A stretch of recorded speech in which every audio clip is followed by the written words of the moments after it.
Thank you immensely. An amazing honor to stand in front of so many people who, like every other person in the world, love freedom. My name's Tom Garrett. I'm from the 5th Congressional District of Virginia, where the first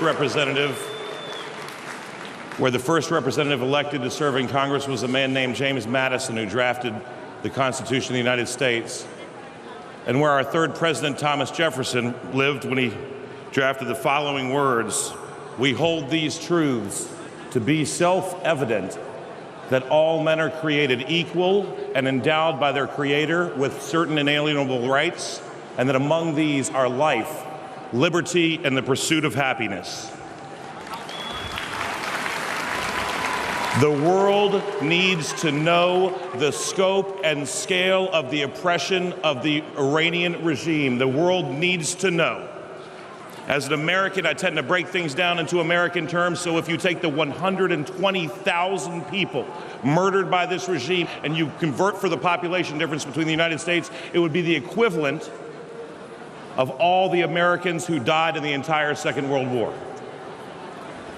That was perpetrated by a nation on its own people. Many times as many were imprisoned, many times again more exiled.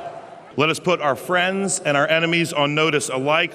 We are many, and we will prevail.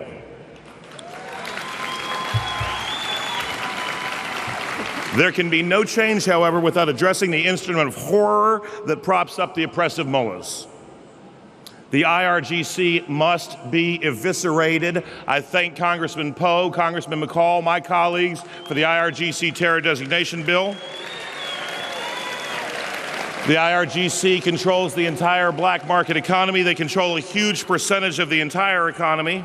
They use those monies to fund terror literally across the globe, to oppress voices of dissent in Iran, and to kill Iranians in their own streets. So I will say this, not specifically to the people of Iran gathered here today, but to the leaders from around the world. It is time for us to ask the world community if they would rather do business with the United States or with the IRGC.